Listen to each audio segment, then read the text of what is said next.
Dear viewers, আসসালামু আলাইকুম। আশা করি আপনারা সকলেই ভালো আছেন। আজকে আমরা ফটোশপের মাধ্যমে দেখব কিভাবে হেড ট্রান্সপারেন্ট করা যায়, অর্থাৎ একটি ছবির যে মডেল রয়েছে, মডেলের যে হেড রয়েছে, মাথা, তো এই মাথাকে আমরা দুইটা আমি ইমেজ নিয়েছি, এখানে দেখতে পাচ্ছেন। এখানে আনটাইটেল 1 যে ডকুমেন্টটা রয়েছে সেখানে একটা মডেলের ইমেজ রয়েছে, এবং আনটাইটেল 2 যে ডকুমেন্টটা রয়েছে সেখানে আরেকটা মডেল রয়েছে। তো আমি এখান থেকে একজনের মাথা কেটে আরেকজনের বডিতে বসিয়ে দিব। তো সাপোজ আমি যে আনটাইটেল 1 যে ডকুমেন্টটা রয়েছে এটার হেডটার উপরে আমি এখান থেকে এই মডেলের হেডটা কেটে জাস্ট এখানে বসিয়ে দেব। তো এটা নিখুঁতভাবে কীভাবে করা যায় সেটা আজকে আমরা ফটোশপ CS6 এর মাধ্যমে দেখব। তো চলো শুরু করা যাক। তো আমি যে যে মডেলের হেডের উপরে আরেকটা মডেলের হেড বা মাথা এনে কেটে বসাবো, সেই ডকুমেন্টটা বা সেই ইমেজটা এরকম লেয়ার 1-এ ওপেন করেছি। আপনারা দেখতে পাচ্ছেন লেয়ার 1-এ এই ডকুমেন্টটা ওপেন করেছি। আপনি যে কোনো ছবির হেড এভাবে চেঞ্জ করতে পারবেন বা ট্রান্সফার করতে পারবেন। তো আমি লেয়ার 1-এ এই মডেলের ইমেজটা নিয়েছি। তো আমি আনটাইটেল 2 যে মডেলের হেডটা নিব সেই ডকুমেন্টে এভাবে ওপেন করলাম বা ইমেজটা ওপেন করলাম আলাদা একটি ডকুমেন্টে করে। তো আমরা দেখে নেব যে যে ভঙ্গি রয়েছে এখানে, যে তার মাথার যে ভঙ্গিটা রয়েছে, দেখা গেছে যে সে বাঁ দিকে একটু কাত হয়ে আছে, এখানে কিন্তু সে কাত হয়ে আছে ডান দিকে। তারপরেও প্রায় ছবি দুইটা কিন্তু সিমিলার, অর্থাৎ সামনাসামনি ফেস টু ফেস তাকিয়ে আছে। তো এরকম ইমেজ দিলে সুবিধা হয়। কিন্তু সে যদি বাঁ দিকে পুরাই ঘুরে তাকায়, আর আপনি যদি আরেকটা যেই মডেলের ইমেজটা আনবেন সেটা যদি ডান দিকে ঘুরে তাকায়, তাহলে সেটা ট্রান্সফার করা সম্ভব নয়। অর্থাৎ আমি যেটা বোঝাতে চাচ্ছি যে মোটামুটি ইমেজ দুইটার যে ফেস লুকিং বা সামনের যে ফ্রন্ট সাইডটা, সেই লুকিংটা যেন সামনের দিকে হয়, যাতে আমি একটার উপর একটা যদি রিপ্লেস করি তাহলে সেটা একদম হুবহু প্রায় মিলে যায়। তো আমি আনটাইটেল 2 যে ডকুমেন্ট আছে সেটা ওপেন করলাম। ওপেন করলে আমি এখান থেকে সিলেকশন যে ল্যাসো টুলটা রয়েছে, আমি ল্যাসো টুলের ব্যবহার দেখিয়েছি সিলেকশন টুলে। তো ল্যাসো টুল দিয়ে আমরা আমাদের ইচ্ছা মাফিক একে সিলেকশন করতে পারি। তো আমাদের যেটুকু অংশ দরকার আমরা সেইটুকু অংশই এভাবে ল্যাসো টুল দিয়ে সিলেক্ট করব। ল্যাসো টুল দিয়ে ফ্রি হ্যান্ডে একে আমরা সিলেকশন তৈরি করতে পারি। তো জন্য আমি এখানে ল্যাসো টুলটা চুজ করলাম। অর্থাৎ আমাদের এই মডেল ইমেজের যেটুকু অংশ আমাদের প্রয়োজন সেটুকু অংশে আমি সিলেক্ট করব। তাই আমাদের ল্যাসো টুলটা এখানে খুব কার্যকরী সিলেকশনের জন্য। তো এভাবে আমি যেটুকু অংশ দরকার এভাবে কেটে নিচ্ছি। তো এইভাবে আমি সিলেকশনটা তৈরি করছি। সিলেকশনটা সম্পন্ন হয়ে গেছে। এই তো তাহলে আমি এডিট মেনু থেকে কপি কমান্ডে এটাকে কপি করে নেব। কপি করে আমার যে নির্দিষ্ট যে মডেলের মাথার উপরে এই মাথাটা ট্রান্সফার করব বা প্লেসমেন্ট প্রেস করব, সেই ডকুমেন্টটা আমরা ওপেন করলাম। ওপেন করে আমি এডিট পেস্ট দিয়ে দেব। পেস্ট দিলে সেটা আলাদা একটি লেয়ারে পেস্ট হয়েছে। পেস্ট হওয়ার পর আমি মুভ করে এটার সাথে এখন অ্যাডজাস্ট করে দেবো। এটা খুব ছোট দেখা যাচ্ছে, তো আমি কন্ট্রোল-T প্রেস করে কিবোর্ড থেকে ট্রান্সফর্ম টুলটা অ্যাক্টিভ করে নিলাম। অ্যাক্টিভ করে এটাকে আমি ট্রান্সফর্ম করে শিফট অল্টার চেপে ধরে এভাবে এটাকে আমি রিসাইজ করে জাস্ট মূল যে হেডটা রয়েছে ইমেজের সেই হেড বরাবর এটাকে বসিয়ে দেবে, অ্যাডজাস্ট করে নেবে এভাবে। প্রথমে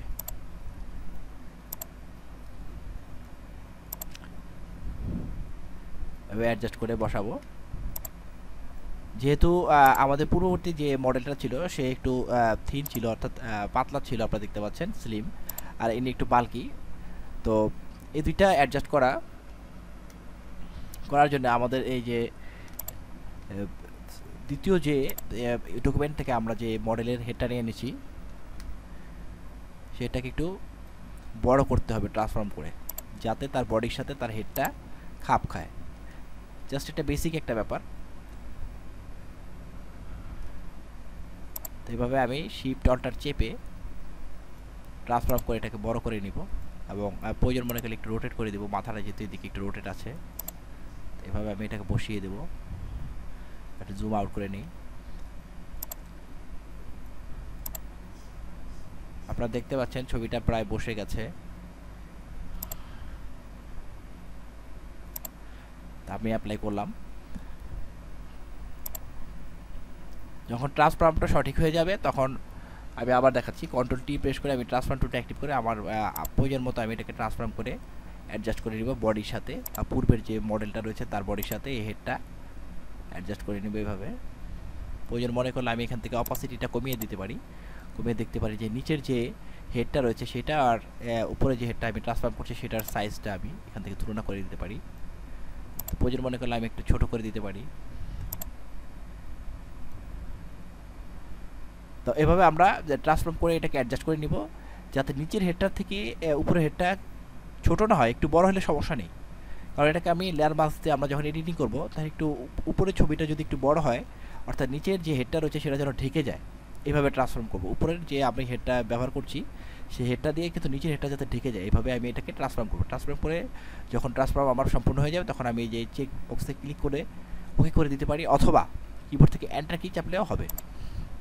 ওকে হয়ে গেল। তাহলে আমি এখানে অপাসিটি যেটা আছে সেটা আমি বাড়িয়ে দিচ্ছি, অপাসিটি আমি বাড়িয়ে দিলাম। আমাদের কাটিং হেডটা দেখা যাচ্ছে এখন বডির উপর বসে গেছে। তো আমি এখানে যে বাড়তি যে অংশগুলো রয়েছে 2 নম্বর ডকুমেন্ট থেকে বাড়তি যে ব্যাকগ্রাউন্ডের অংশ, বাড়তি কিছু অংশ রয়েছে সেটাকে আমি এখন অ্যাডজাস্ট করব। তো মুভ টুল আমি এভাবে অ্যাক্টিভ করে left arrow, up arrow, right arrow কি চেপে ছবিটাকে মুভ করিয়ে হেডটাকে মুভ করে বিভিন্ন দিকে অ্যাডজাস্ট করে নেব। এভাবে অ্যাডজাস্ট করে নিলাম আমি।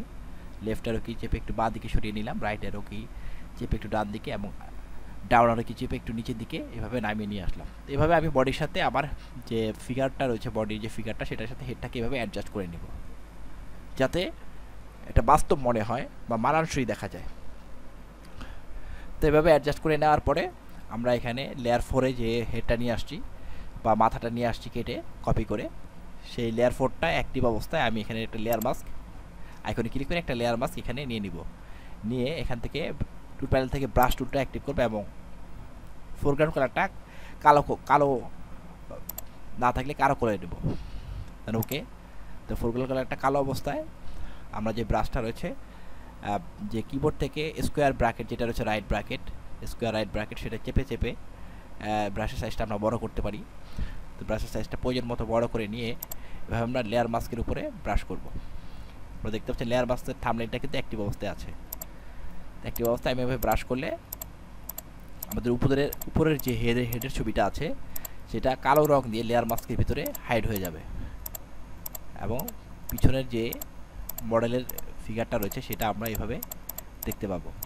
তো এভাবে খুব নিখুঁতভাবে আমরা যে কিনারাগুলো খুব শার্প দেখা যাচ্ছে সেই কিনারাগুলোকে এভাবে মসৃণ করে দেব কালো ব্রাশ দিয়ে লেয়ার মাস্কের উপরে ব্রাশ করে করে, অর্থাৎ কালো রং দিয়ে আমরা কিন্তু ঢেকে দিচ্ছি, মুছে দিচ্ছি না।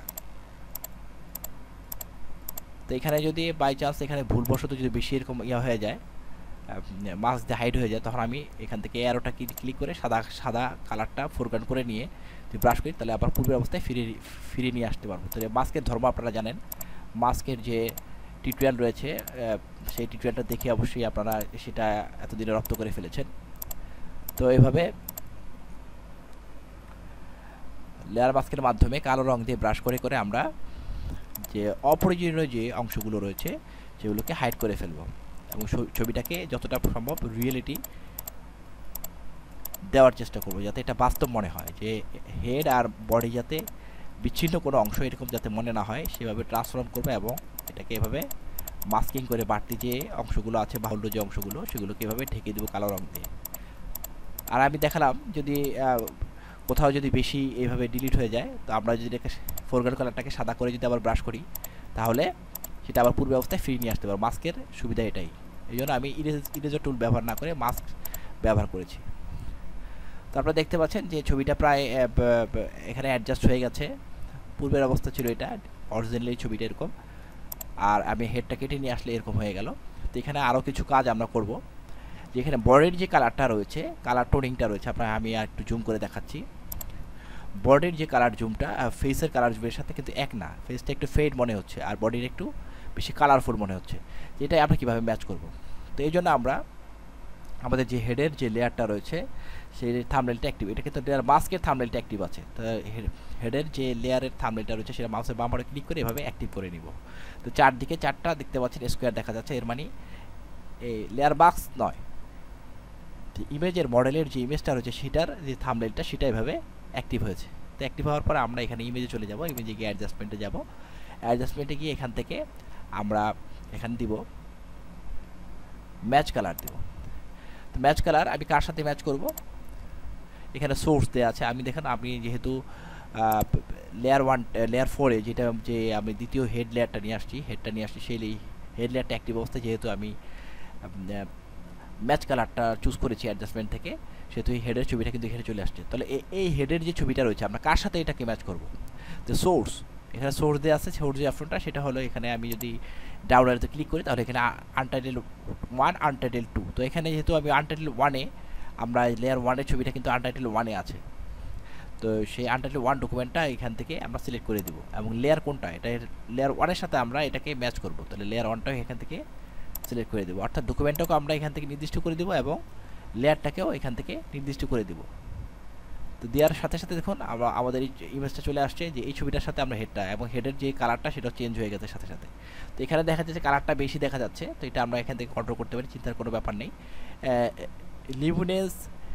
লিমিনেন্স কালার ইন্টেন্সিটি এবং ফেড, এই তিনটা যে স্লাইডার রয়েছে এটা এই তিনটাকে আমরা এখান থেকে নিউট্রিলাইজও দিতে পারি, নিউট্রিলাইজ দিয়ে আমরা এটাকে অ্যাডজাস্ট করে নিতে পারি। তো নিউট্রিলাইজ যদি চেক না থাকে চেক করে দিব, চেক করে দিয়ে এখান থেকে লিমিনেসিটি যেটা রয়েছে সেটা এভাবে স্লাইডার কমিয়ে বাড়িয়ে আমরা যখন স্লাইডার বাম দিকে নিলাম মানটা কমে যাচ্ছে, আবার ডান দিকে নিলে মানটা বেড়ে যাচ্ছে। তো এইভাবে আমরা স্লাইডারগুলোকে আবার কালার ইন্টেন্সিটি প্রতিটা এই তিনটা লিমিনেন্স কালার ইন্টেন্সিটি এবং ফেড এই তিনটা জিনিসের স্লাইডার রয়েছে, এগুলোকে আমরা এদের মানগুলো বাড়িয়ে কমিয়ে স্লাইডার এভাবে ড্রাগ করে মাউসের বাম বাটন চেপে ধরে এই স্লাইডারগুলোকে ড্রাগ করে আমরা এটাকে অ্যাডজাস্ট করে নেব ছবির সাথে, জাস্ট বডির সাথে যেন ফেসটার যে কালারটা রয়েছে সেটা যে ম্যাচ খায়, ফেড না দেখা যায়, ঠিক আছে। তো এভাবে আমরা এটাকে অ্যাডজাস্ট করে নিতে পারি খুব সহজেই। তারপর দেখতে পাচ্ছেন এখন কিন্তু অনেকটা বাস্তব মনে হচ্ছে যে এটা অবিচ্ছেদ্য অংশ, হেডটা বডির একটা অবিচ্ছেদ্য অংশ। তো এইভাবে আমরা খুব সহজ একটা ট্রিক্স, এই ট্রিক্সের মাধ্যমে আমরা যে কোনো ছবির হেডকে, তো একটা ব্যাপার আমাদের খেয়াল রাখতে হবে, যেমন যে ছবিটার হেডের উপর আরেকটা, যে ছবিটার বডির উপরে আরেকটা ছবির হেড লাগাবো, তো দুইজনের জন্য হেডের যে পজিশনটা রয়েছে, মাথার যে চাহনির পজিশনটা রয়েছে সেটা প্রায় সেম থাকে, তাহলে এটা আমাদের অ্যাডজাস্ট করতে সুবিধা হবে। আর না হলে এই ছবিটার যদি এই হেডের পজিশনটা ডান দিকে ঘুরে থাকতো বেশি, বা এক সাইডে তাকিয়ে থাকতেন উনি, আর এই মডেল লেয়ারটার যে ছবিটা রয়েছে সেটা তো ফ্রন্ট সামনাসামনি তাকিয়ে আছে, তো সাইডভাবে তাকালে এই ছবির সাথে অ্যাডজাস্ট করা খুব কঠিন হয়ে যেত। তো যাই হোক, তা যতটা সম্ভব ফেস টু ফেস যদি এভাবে লুকিংটা থাকে তাহলে আমাদের এই হেডের যে রিপ্লেসমেন্ট এই কাজটা করতে খুব সহজেই করতে পারবো আমরা। তো এই যে আপনারা দেখতে পাচ্ছেন অরিজিনাল ছবিটা এরকম ছিল, এখন আমি হেড রিপ্লেসমেন্ট করে ম্যাচ কালার যে অপশনটা রয়েছে সেটা ইউজ করে আমরা এভাবে অ্যাডজাস্ট করে ফেলেছি। তো এখানে লেয়ার 4টা অ্যাক্টিভ অবস্থায় আমরা যদি কিবোর্ড থেকে কন্ট্রোল শিফট অল্টার ই এই চারটা কি একসাথে প্রেস করি তাহলে একটা নতুন লেয়ারে আমরা যে এডিটিংটা করেছি সেটা একটা নতুন লেয়ারে জেনারেট করবে বা কপি পেস্ট হবে। আমরা দেখুন আমি সবগুলো লেয়ার অফ করে দিচ্ছি। এখন যে লেয়ার 5-এ সম্পূর্ণ এই এডিটিংটা, এই দুইটা ছবির যে এডিটিং আমরা একসাথে করেছি সেটা একটা লেয়ারে কিন্তু এই যে দেখুন একটা লেয়ারে সেটা চলে আসছে, অর্থাৎ এটা এখন অবিচ্ছেদ্য একটা লেয়ারে পরিণত হয়েছে। তো এভাবে আমরা লেয়ার 5-এ স্ন্যাপশট তৈরি করে নিয়ে এখান থেকে আমরা যে অ্যাডজাস্টমেন্ট লেয়ার আইকনটা রয়েছে সেখানে ক্লিক করে এখান থেকে আমরা ভাইব্রেন্স নিয়ে আসতে পারি। ভাইব্রেন্স নিয়ে এখান থেকে যে ক্লিপিং মাস্ক আইকনটা ক্লিক করে অনলি এই নিচে লেয়ারটার উপরেই সেটা অ্যাপ্লাই হবে। এখানে ভাইব্রেন্সটা আমরা যেভাবে নিয়ন্ত্রণ করব, তো ভাইব্রেন্সের মাধ্যমে আমরা কালার যে টোনিংটা রয়েছে সেটা আপনারা দেখতে পাচ্ছেন, ডিপনেসটা বাড়াতে পারছি, স্যাচুরেশন দিয়ে একটু ফেড করে দিতে পারছি। তো এইভাবে এটাকে অ্যাডজাস্ট করে আর মোর রিয়েল করতে পারি আমরা ছবিটাকে, লুকিংটাকে আরও, কালারটাকে, টোনিংটাকে আরও বেশি মোর রিয়েল করতে পারি, এভাবে ভাইব্রেন্স ইউজ করতে পারি। আবার অ্যাডজাস্টমেন্ট লেয়ার আইকনে ক্লিক করে আমরা এখান থেকে লেভেলসটা নিয়ে আসতে পারি। লেভেলসটা নিয়ে এলে এখানে পুনরায় ক্রিয়েট ক্লিপিং মাস্ক আইকনে ক্লিক করে জাস্ট অনলি এই লেয়ারটা লেয়ার 5-এর উপরে যাতে এটা অ্যাপ্লাই হয়, আমরা এখানে যে লেভেলসটার মান এখানে চেঞ্জ করব, জাস্ট এখানে যে ব্রাইটনেস অ্যান্ড কন্ট্রাস্ট আসতে এগুলোকে আমরা এইভাবে নিয়ন্ত্রণ করে ছবিটাকে আরও লুকটা আরও সুন্দর করে দিতে পারি। তো এভাবে মোর রিয়েলিস্টিক করার জন্য আমরা কার্ভসও নিয়ে আসতে পারি। তো আপনি আপনার ছবির যে টোন রয়েছে, লাইট অ্যান্ড শ্যাডো রয়েছে, এটার রেজলিউশন এবং টোনিংয়ের উপরে নির্ভর করে আপনি কোনটা ব্যবহার করবেন। তো এভাবে আপনি অ্যাডজাস্টমেন্ট লেয়ার থেকে vibrance, human saturation, colour balance বিভিন্ন রকম অপশন রয়েছে, এগুলো এক্সপোজার রয়েছে, এক্সপোজারটা নিয়ে এসে এখানে এক্সপোজারটাকে বাড়িয়ে কমিয়ে ছবিটাকে আরও লুকটাকে আরও সুন্দর করতে পারেন। তো এভাবে আমরা যে কোনো ছবির বডিতে আরেকটা ছবির হেড এনে রিপ্লেসমেন্ট করে সেটাকে বাস্তব রূপ দিতে পারি ফটোশপের এই সিম্পল কিছু টেকনিক ব্যবহার করে। তো আশা করি আপনারা প্র্যাকটিস করবেন এবং টিউটোরিয়ালটা অবশ্যই আপনাদের ভালো লেগে থাকবে।